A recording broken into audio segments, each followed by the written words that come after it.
Hello, and welcome to the Global Luxury Real Estate Mastermind with me, your host, Michael Valdez. Oh my God, today's guest is someone who I adore. This is a powerhouse in every sense of the word. This woman just comes in, she commands a room. She is a motivational speaker. She is an author. She is a businesswoman. She is an entrepreneur. I can keep going down the list, but we have the great Elena Cardone on the show today. Elena, welcome to the show. I'm so excited for this conversation. Oh, thank you so much for having me and for such an extraordinary introduction. Thank you. You live every bit of that introduction. Every bit of it. Thank you. And I will unapologetically accept that acknowledgement. Thank you. And you know what? It's one of the greatest things that you and I met recently. I went down to Miami last month for the 10X conference, which was extraordinary. It's life-changing, but it's what you and your husband have built and done over and over and over again for so many people. And it was so striking. I mean, it was really incredibly moving. You see people up there, you see people's stories. I mean, we're going to get into all of that, but it was just so extraordinary to see your strength also. And that was something that I admired so much, but I went right into it. And, I went into your website and 3 words struck me on there. You have creating, building, and defending. And I actually love that. Tell me what each one of those things means to you. Well, creating an empire starts with a commitment to want to create or to want to do something beyond the ordinary. So the creation is the part of the willing to think bigger, like willing to accept more, willing to be open to the possibility of achieving more.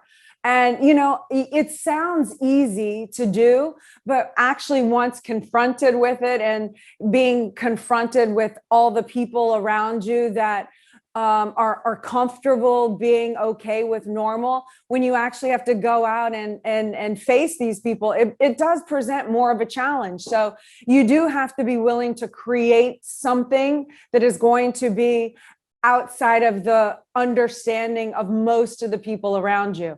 And then building is the actual actions that it takes. It's not just think and imagine and visualize and it happens. Like, no, there's actually a building, like an actual execution of the visualization. So what are those actions? Who do you need to have around you that supports you in your vision? What self-enhancement courses or type actions do you need to take to become the person that you want to be, that's then going to have this sort of a life that you want to create? And then, of course, the defending is the portion of it where you do have to confront that there are not such pleasant people out there, that there are people. That was the hardest thing for me to understand and confront, was that there are people actively seeking to destroy us, even with a friendly face on it. So that was very difficult for me to confront. But as you expand and as you grow and as you build something of value, then it's just inevitable. At some point, someone is going to want it or want you to not have it because they can't have it. And their big game in life, because they can't produce their own products or services, then their game becomes, well, let's attack you and bring you down. And that's my game. And that's how I win, since I can't do it myself.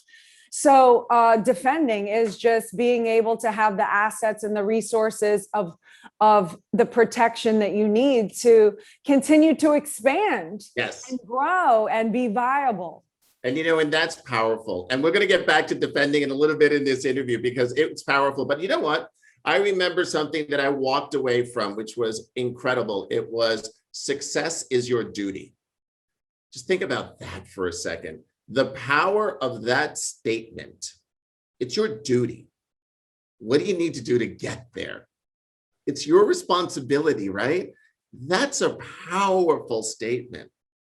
It really is a powerful statement, and it really is your duty. And that is a coined expression by my husband, Grant Cardone. He says, success is your obligation, responsibility, and duty.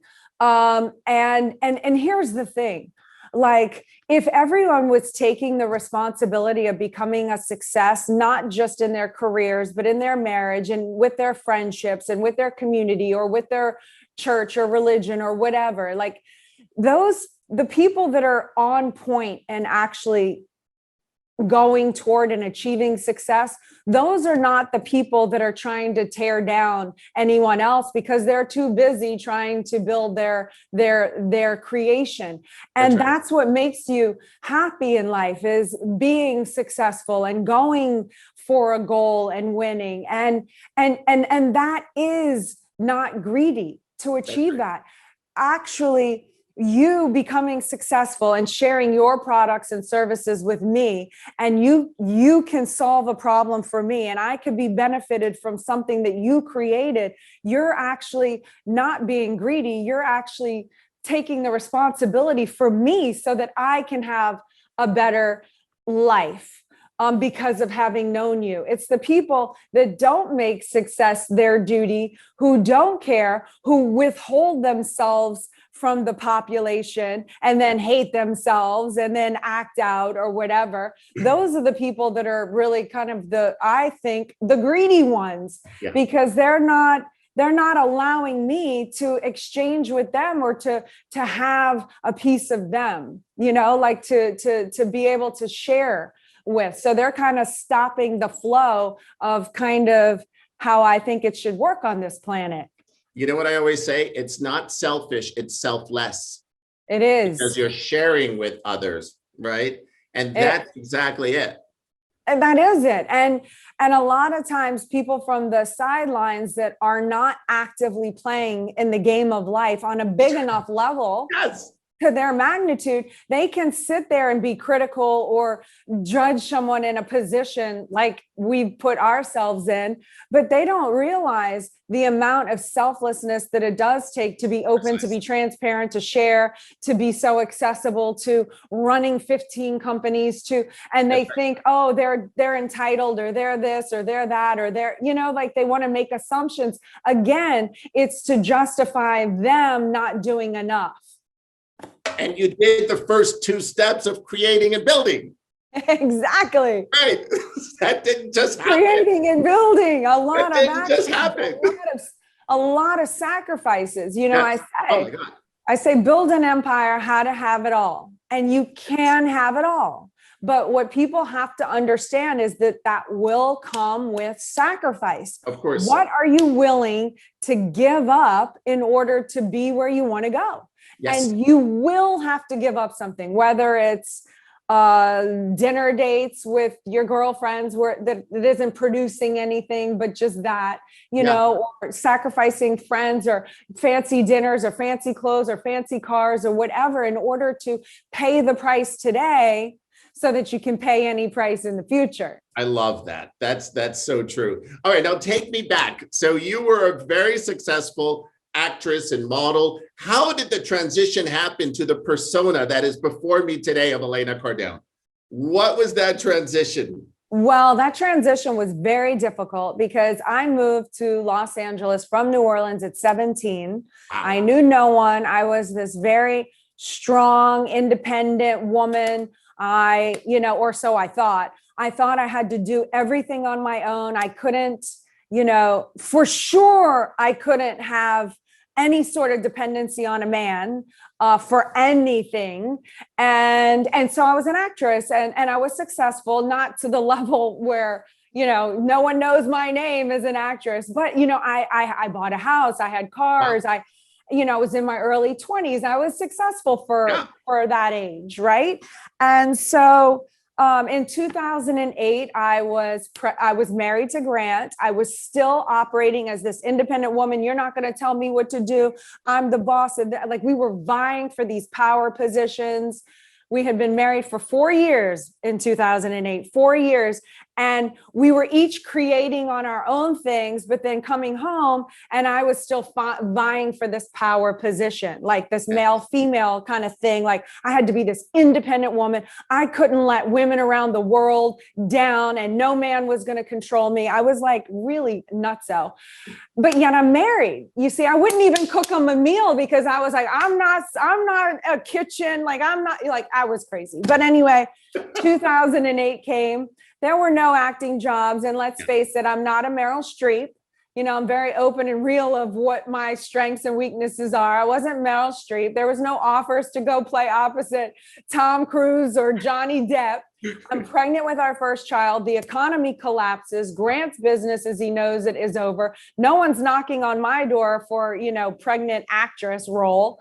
And we were really at a crossroads. Like we were on the verge of losing everything. And back then it was not even remotely close to what it is now. Sure. But we were on the verge of literally losing it all. So 2008, I had to look at real life and realistically what was going on. And Grant had more of a chance at that time to get us out of losing everything. So that's when I had to risk. This is what I consider my first entrepreneurial move, because an entrepreneur is willing to put everything at risk for something to pay off. That's right. And so that's when I traded in the acting career in order to trade up. I put all my chips on Grant Cardone. I was like, I will become the support. I will become all the behind the scenes operations to support him to getting us out of this situation financially. And he had a better chance of doing that at the time. And I risked all of the women around the world saying I was a sellout. I was, whatever, acquiescing to a guy or some subservient woman, and I risked all of that. And I said, I don't care. This is my husband. I'm going all in on him, on us, on empire. It's a partnership. And it paid off. Yeah. Because I say in the book, find the one you trust and build an empire. I specifically say, find the one you trust and build an empire, not the one you love, because come on, that's a given. But you also have to take it to the next level where I have to be able to be trusted that even when we're fighting or, because we've been married for 17 years, let me tell you, there have been fights or there have been moments where I'm like, I really don't like this person and vice versa. But in those moments, I can be trusted to execute on my role. So we figure, and vice versa. So in order to solve this problem of this male-female thing, in 2008, I said, okay, I went to Grant and I said, hey, I have this vision of this empire. I want the plane. I want and it was unfathomable at the time. It made him so angry because all we're trying to do is not lose everything. And I'm talking about empires and this and that. And he was furious, but I said, I have the vision. That's my strong suit. This is your role. I got real honest. Your strengths are the money, the finances, the business. I was an artist. I have to count on my fingers to count to 21 at blackjack. Like no joke. It's embarrassing. But so I said, I'm good at this. I'm good at protecting. I'm good at PR. I'm good at so I'm good at, not because I am a woman, but it just so ironically works out. I happen to be a really good parent and nurturing and home environment. And so that part did kind of seem more traditional male, female, but it happens to be what I'm really good at artistically and creatively and the vibes and the energy. So I say, I'm the boss of all of these roles. You're the boss of all of this. You run your departments. I'll trust you to execute on those. I will just be a sounding board. And I run all of these divisions. And the same, you don't get to bypass me. When you walk into my house under my ceiling, I am the boss. You do not go to Grant and bypass me in my role or prepared to get attacked. But again, now when I'm in Grant's office, I'm the boss's wife, yes, but I am not equal in the business as Grant, even though we're equal in marriage. Like, Sure. I am a smart woman. Like, Grant knows more than me. I am his junior in that department. Right, right. So I understand where everything fits, and I'm not confused, and we're not confused. And what that did was it allowed us to work in a coordinated, collaborated effort, each pulling 100%. We are not 50-50 relationship. We're all in 100 with a specific goal of reaching a heightened level of success. And so I push him, he pushes me, we execute, and we win. Yes. I'm gonna tell you something. When I met you last month, I watched you at one point. You were sitting in the front row. I was in the second row. And I looked over and I glanced at you. And you had your beautiful daughter in your lap. You were looking up on the stage at Grant. And then you turned around and you looked at the audience and you were protecting everyone. You were protecting that entire room. And I understood it. And I had just met you. And I thought that was so beautiful because it was just a moment. There was no cameras on you. It was just a pure moment. It was like you were just holding your daughter. You were looking up at Grant and you looked around and you scanned the whole room. And you just wanted to make sure everyone was okay. Tell me that sense of responsibility. Where does that come from? Is that just the fact that those are your lanes and those are your roles, or is it deeper than that? I think it is. That is what I'm good at. And that is my lane. And so that is automatic. Like, who I hang out with are a lot of military. I train, I shoot guns. I've done 3-gun tactical. Like, I'm like, the only friends that I really have are all of those guys that, I'm always thinking, like, how do I think? Because my role, I'm so viciously protective.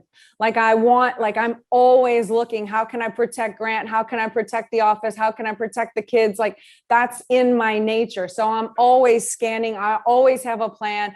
I always have a backup plan. And other people around me don't do that, so I know in scenarios. And I know this, unfortunately, because I happened to be in the Las Vegas shooting at the time. Oh my God, I didn't know that. Yeah, it was crazy. Oh and God. That was the first time that I actually, the good thing that came out of that, if, you can actually say something like that.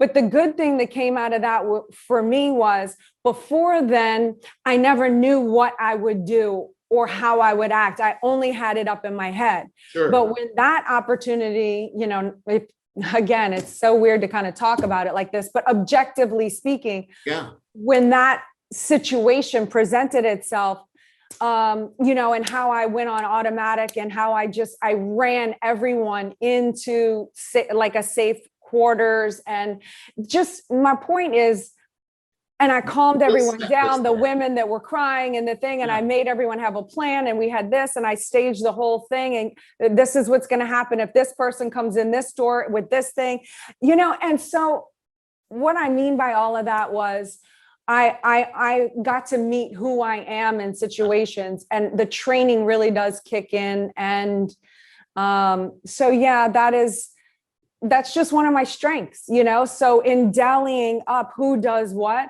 that instinctually is something I have always had awareness about.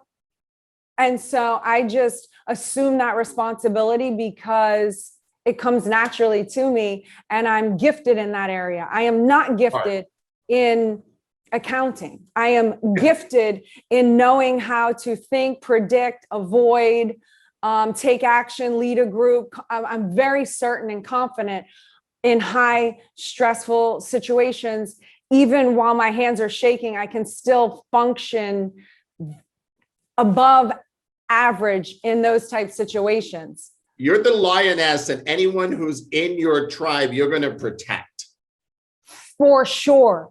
That's it. 1,000,000%. Like, for real, not like, I know. Some people say like the ride or die and all that. No. Like, for me, like I know who I am. I know I am real deal when it comes to that. I know that I ethically would do the right thing to protect the people that are good in this world. And, and that probably came from early on, because 17 is really young to go into like LA and start. You knew you had to protect yourself.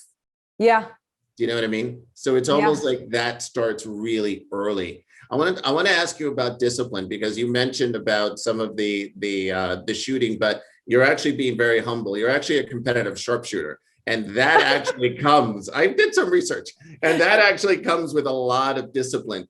Talk to me about what discipline means to you, because I know you are disciplined. Yeah, discipline to me is very different than motivation.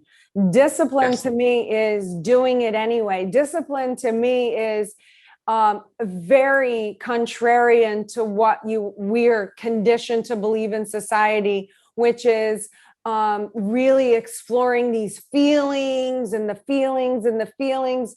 And there is a time and a place for that. And I'm not saying feelings aren't bad, but specifically addressing discipline, I do not listen to my feelings, because most of the time I do not want to train. I do not want to get up early. I hate working out, but I do it every day for an hour and a half. Like I do it anyway. Like I don't wait for motivation, because I know it'll never come to me. I'm not that blessed person. There are some people that I know that love the gym. I wish I was one of those people. I'm not one of those people. So for me, discipline is doing it anyway, no matter how uncomfortable it feels, no matter how miserable I am, whether my voice is shaking, whether my knees are trembling or my mouth gets dry. Like I don't like every time before GrowthCon, and I have to speak, even though it's odd because I'm an actress. It's not like I'm scared of the audience, but that's just not my world. Like my world is scripted and cameras, and I'm comfortable in that world. But like going out, I suffer like the week before, tremendous. That's amazing. Suffering. Like I would prefer not to do it, but because success is my duty, and because I know that the information that I have, if I'm not just willing to say it to even help one person by maybe something that they heard that could change the trajectory of their life, then by listening to my little feelings of no, I don't want to, or I'm not a good speaker, or that's just not my thing, then I'm withholding from somebody else. So I have to use discipline to just do it anyway. Like go out there and deal with being uncomfortable with the body somatics or whatever is going on, and just do it anyway. Have the hard conversation. Today, a girl, broke up with me over a text, because we were looking at kind of a business endeavor together. And she didn't even have the audacity, she didn't have the courage to pick up the phone and just have the conversation with me. You know what I'm saying? Like she sent it to me in a text, and it's like, that's not discipline. Discipline is you don't burn bridges. You man up, you woman up, and you have the hard conversations. You don't chicken poop out of a situation. Like you want to go do something else. You went in another direction. That's fine. I'm not going to hold it against you, but at least be brave enough or show some courage to just pick up a phone and have a talk with me. I thought we were friends. That's right. And that's discipline. That's discipline. That is absolutely discipline. And it's actually coming back to one of the earlier things that you sort of said, that most people are not comfortable with normal, right? So she was uncomfortable with normal. Picking up the phone, if you have a disagreement with a friend, is normal, right? Yes. It's normal. Yes. That's normal. So that is being uncomfortable with normal. And that's right. It's crazy. I want to get to your book, because you actually wrote Build an Empire. There it is. Yeah. I'm very proud of this book, because if you heard my GrowthCon speech, like I am not a school person. Like I did good in school, but because I could memorize, but my thing was an artist. So I was always daydreaming. I didn't understand, why am I being made to learn, science or social studies, or, what is the point? I didn't get it. And so when I wrote this book and actually could sit still and get this was like a giant book report to me. And anyway, I'm proud of this book. Continue. But it's the idea of, no, but you should, because It's building an empire that you and Grant did really effectively for yourselves, but you turned around and did it for so many other people. And so on that stage, when people would come up and say what you have done for them, what you and Grant did for their business, for their life, how they actually went from here to there and was able to sort of do that. You empowered people. And so, you know, there's greatness in that, because empowering means that there's power in that. You gave someone power. And so that is incredible. That is extraordinary, because very few people can say that. It's very few people can sort of imagine if it's harnessing power, right? You can keep it for yourself. Totally. You can give it to others. Right. And that's when you empower. That's right. And so that is what I find so beautiful with what you and Grant do, because you empower countless of people. Tell me what that feels like for you. Well, that is the point of where we're at in our life right now. And it is not easy. I know. Because you have to have such a strong sense of self. You have to understand that there is no scarcity. You have to understand that the more, you know, a lot of people don't want to empower because a lot of people take it and steal it. That's so we've been stolen, we've been knocked off, we've been stabbed in the back, but we continue to keep empowering and put it out there, knowing that we're an endless plethora of knowledge because we're constantly studying ourselves. That's We're right. we didn't reach a point and say, oh, now we're at a point where there's nothing else to learn. Like I'm always putting myself in that position. So we're at a point now where back again, I'm going to take you back to 2008, where again, we were on the verge of losing it all. And we said that if we ever got to the place where we are today, that we would never close the curtains like wealthy people do. And I understand why. I have a whole new perspective and understanding. I understand why they shut the curtains, because it's very difficult and it's easy to protect yourself when you're not having to put yourself out there for what goes on.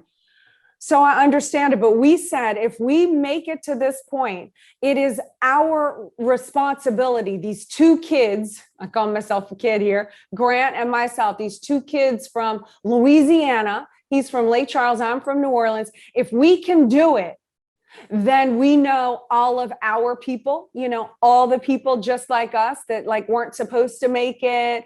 You know, I never went to college. I'm you know what I mean? Like, absolutely, if we darling. do it, Absolutely. If we hack the system and we can help other people understand the con job that you've been taught by society to keep you in that lower rung, so that only the selective few can have the information. Like if we break the code, then anyone else that wants to walk in our shoes and get fast tracked and learn the do's and the don'ts and the exact path of what we did, then we made a decision that we would not withhold that just for ourselves. So now that we have attained this, and I have all of the generational wealth or whatever you want to call this, Yes.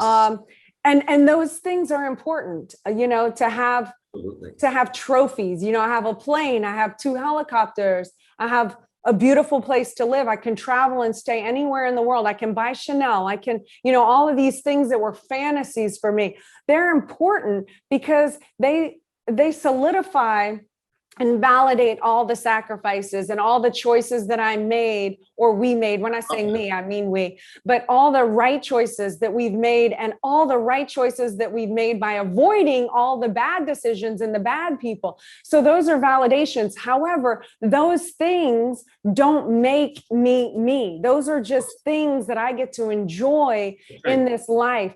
And they do bring me happiness when it's called for. If, you know, if I'm in a fight with my husband and I go fly on my plane, it doesn't make me happy, you know, or if, you know, my child is sick and I get a Chanel purse, I'm not going to be happy. But if I get a Chanel purse when everything is great, or I take a flight on my plane when everything's great, my mood just comes up and I'm a little more happy. But the real spiritual freedom or the real spiritual gain, which is what, I am seeking now at this point in my life, and so is Grant, are those spiritual deposits. So now it's about making a difference. It's about legacy. It's about what is the impact of a quote unquote, not so smart, you gave up on me, I was never supposed to make it, girl from New Orleans. How far can she go with the reach that she has to help other people? How much can we grow? What is the effect? And that is the game.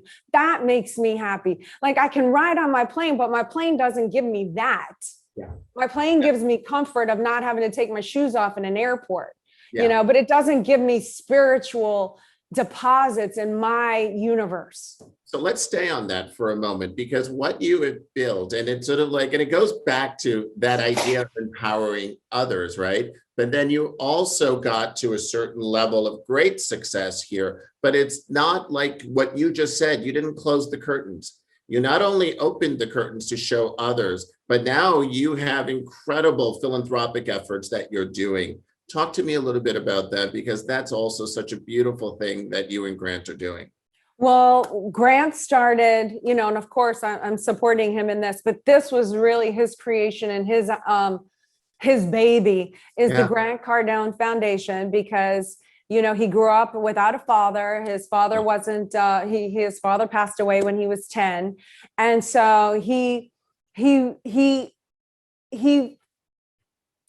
on his own admission, says that his life took a direction for the wrong path because of the lack of a father in his life, to set him on course, and probably the loss of all of that and whatnot. So he is greatly pulled for that direction to help children without fathers and underprivileged children without fathers, and mothers too, of course. We're not just, but so we have the Grant Cardone Foundation, which is helping children without fathers, and we're helping them with financial literacy and learning about how to build empires and how to create and how to surround yourself with the right people. And so we're raising money for that, but we've done so many other charities. Amazing. Make-A-Wish, several philanthropic endeavors that I'm supporting locally as well as, all over. That's amazing, because that's part of what your whole legacy is. And I'm so glad you used that word, because it is what you're leaving behind to your two beautiful daughters and everyone that's a part of who is your world. And that's a beautiful legacy to leave behind. And I want to ask you something that's fun now, your next chapter, EXP. And so now you just started a whole new career. Oh my God, I know. What the heck? I know. So You're the most popular agent at EXP. You've been there a month. I'm so excited. I have big visions about where we're going, where I can go, where I want to go. A lot of doubts too. And it's scary because I'm like, the curtain is open. What is she going to do? Is she going to fail? But I'm constantly, always, I just know that just goes on. It's just the discipline. It's like, let the racket go on and just keep taking action, keep building, keep creating. With every decision you make, you're either creating or destroying. So as long as I make enough creating and minimalistic destroy, I know I'm always going to move ahead and grow and expand. So I just keep going what I know. But EXP is, I think the opportunity there is going to be just a marriage made in heaven for me. I personally have been looking for, I hate to say my own thing, because I never wanted to sound like I'm separating from you or I'm going off into my own individualistic thing, because I know people can misunderstand that. It's what we talked about in the beginning. Grant and I are very much a unit.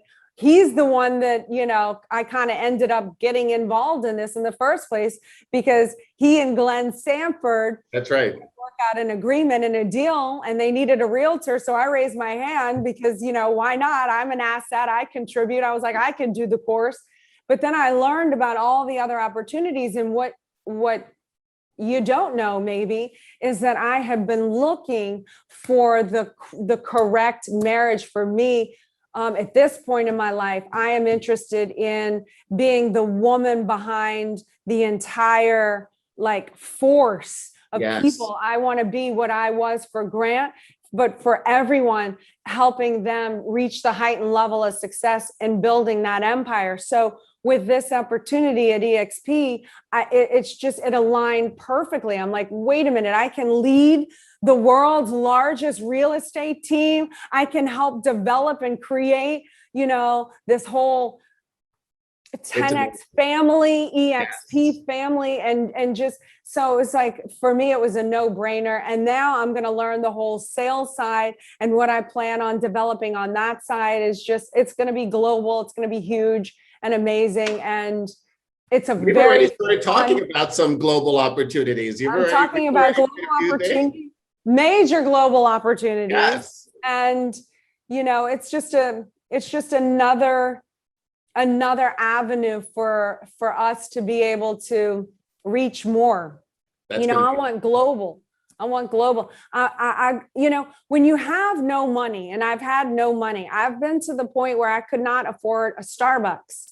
I bounced a rent check, like I've had, but not no money to where, I never had a roof and I never slept on a dirt floor, but I've had no money to where I was scared, like, where is the next paycheck coming from? And it's painful.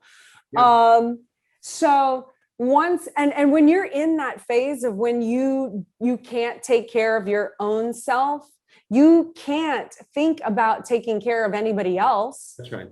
A family, a community, right. Your group, or the world. Like the world just becomes like this, like it's out there, like it's not even real to people. Yeah. And then as you come up with the responsibility level, like I can take care of myself. Wow. Okay. I have an abundance now. And that's what empires are built on. Abundance of finance, abundance of courage, of integrity, of honor. That's what an empire is built on. That's the foundation of. So once you take care of yourself, then it's like, oh, wow, I can take care of my family. And you get that in. Once you finish taking care of your family, you're like, whoa, I can now help and support and take care of my community and my group of people. And then you get to a point where you're like, oh my gosh, I'm actually helping with my community and my group, and I'm there and I'm helping with the fundraisers and this and that, and I'm donating to the police department and this and that and the fire department and you got that. And then you're like, holy cow, I think I can actually help the globe. And that's where I am now. It's like, wow. The circle keeps getting bigger, right? The circle's getting bigger. It's like, wow, it's not just me. The more that you're willing to take responsibility for, the more you can take responsibility for. So we're at a level in our life now where it's like, if we don't go global, then I'm short. I'm creating a transgression against myself. Wow. Because I know I have the potential to help more. So if you have the potential to help more, why aren't you? And I would be creating a transgression on the planet of people that I can help by not helping them if I could. So that's the phase I'm at right now. Is like I have no choice. That's incredibly powerful. I love this. I'm going to ask you an interesting question. What piece of advice would you give your 10-year-old self from the perspective you have now? Oh gosh, this is so easy for me. At 10 years old, I would say, learn how to be the best friend to yourself. Oof. Learn how to be the best friend to yourself. Learn how to hold yourself accountable. Learn how to forgive yourself, and learn how to trust yourself, especially at 10, because at 10, you think you're at an age where you're made to believe, because you're a child, that other people or adults know more than you or have more than you, or you're not as, or this or that. And you're kind of dependent on somebody else to like give you something for your validation, especially at 10 years old. And at 10 years old, I would say to my 10-year-old self, I would say, just because I am young or don't know doesn't mean I don't know more what's right for me than, let's say, an adult. But as a 10-year-old, because I am still a child, I must respect adults, but don't assume that they know more than I do just because they're adults. And that's what I would take, because I have made that mistake even as an adult. I have made the mistake less than 10 years ago. I have made a mistake in assuming that like some billionaires were better than me because they were billionaires.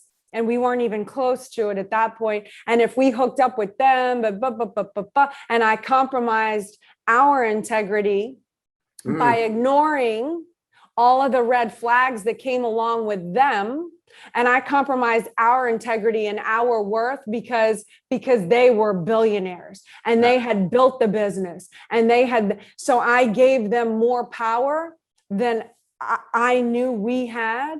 And it ended up being an extreme detriment. So that's what I would tell my 10-year-old self. I would say, look, you don't need to go outside of yourself. You have it within it. Mine the gold within yourself. If I don't have confidence, what can I do for the confidence? Where do I need the training? Where can I get better? Where can I be more consistent in my actions to believe in myself? How do I give it to myself? You don't need a friend. You don't need to go outside of yourself to like find something that's already in you. You have to do the work to bring it out in you.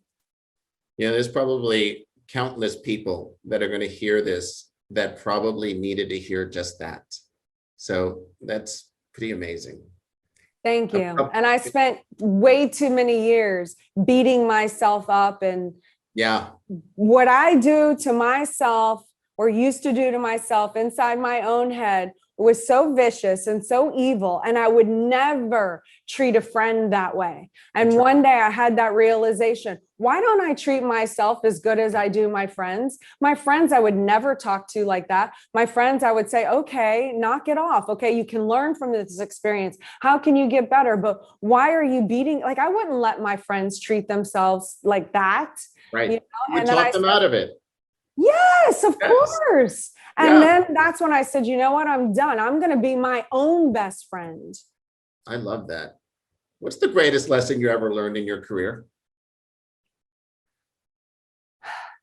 Okay. The greatest lesson I've ever learned in my career is, I mean, there's so many. Gosh, I've studied people. I learned how to read red flags. But the thing that I would say was the best for me and the most liberating and free for me is when I stopped assuming that things are supposed to be a certain way because society tells me it's supposed to be that way. You're supposed to have this work-life balance and everyone's trying to seek work-life balance and if there's a person that has that, go study them and do if that's what you want. But like, I just know for me, I'm never having work-life balance, because it doesn't exist for me. And maybe that's just where I'm at in my life right now. I do priority. My life doesn't look like normal people. My life is created as I'm creating it. And so I'm always having so many things come in that I have to learn how to manipulate and move. And it's not going to be what other people are doing because other people aren't doing what I'm doing. Other people aren't going global. Other people aren't starting 2 new businesses when I have 15 other ones and a husband and kids that I'm trying to, you know what I'm saying? Like other people I know what you're saying. Other people aren't married to like a Grant Cardone and the tornado that is and what it's taken to deal with that and not only deal with it, but support it for 17 years. So why am I going to go look at what other people think is work-life balance and try to be what they have? They're never going to, I can never do that because I'm not, so stop comparing. And then, like with the love life, I had these assumptions of, especially in the beginning of my marriage, that it was supposed to be this like, this like honeymoon phase. And when he would walk in the door, he would be like, oh my God, this is my hot, sexy wife. And I'm so in love and I'm a romance, I'm a romantic and I come from theater and movies and and so like I get confused and I think, oh, that's real life. But what comes in the door is the animal that I sent out the door to go slay the dragon to be able to work for all the things that we have, and that comes in the door, not the other thing, Right. And then life tells you that it's supposed to be that way, and then my life looks different. And so what do I do? Invalidate it, think it's wrong, and think I have to end it instead of figuring out how to be creative. And like, what is love? Like, we're conditioned to think love is, especially if you're a woman, that you have to turn off the phone and the TV and the computer, and honey, you can't work. And if this is our time and we're going to sit on the sofa and we're going to hold hands, and that's love. And so, then the more I didn't get that, the more I thought I'm not loved or like I'm losing out. And then I realized, well, what is love for me? For me, Elena Cardone, what is that for me? And I'm like, no, it's not proving that you have to love me on this time and this time. For me, it's the biggest act of love I can give or receive is when I can help Grant reach his goals and his dreams. And when he can help me reach my goals and my dreams, that's love to me. I don't need the handhold. Maybe somebody else does that, and that's their thing. And that's their thing. They should know that's their thing and go all in and do your thing. But that's not my thing. My thing is, I, in this lifetime, want to hit my goals and my dreams. And I want to push myself beyond my limits. And when I do that, I live like in this heightened level of success. And that's where I'm happy. That's where I'm in love. That's what keeps me in love with the same man for 17 years, because we're constantly moving and growing, motivating each other. And fortifying, and like, the hard times, like, we just made that happen. Now it's like, God, I love you even more. It's like, You are awesome. One final question. In your book of life, what's this chapter called? Well, since we mentioned it so many times, I would say this chapter is called Legacy. Either legacy in the making or legacy making. Yeah. I love it. Something like that. This is the new chapter. I haven't done it yet. This is what I'm about to do. I'm about to create the legacy of what is my legacy. And no one's going to know me or admire me because I flew in a plane that they never flew in, or the helicopters I have. People are going to know me or talk about me beyond my death because I help them, your actions, change the trajectory of their life by something I said or did, or provided a piece of support to them and their family to get to the heightened level of success. So we're in the legacy making chapter now. I love this. I got to tell you, Elena, you are one of the most inspirational people I've ever met. You are so incredible, and you're so loving, because it was what we were talking about before. You have the keys to the kingdom. You could actually lock that door, but you're actually opening it. And that is such a beautiful heart that you and Grant have to share this with the world. And it's been an honor to have you on the show. And I'm so looking forward to the friendship that we'll be developing with EXP and getting to know you and the union that your company has done with EXP, and how we're going to grow this globally. And just thank you for so much that you give of yourself. Oh, you're so welcome. And thanks for doing what you're doing. And thank you for having me on the show today. It's been my honor. Thank you, Elena. And thank you for all of you for listening. This has been the Global Luxury Real Estate Mastermind. Thanks so much.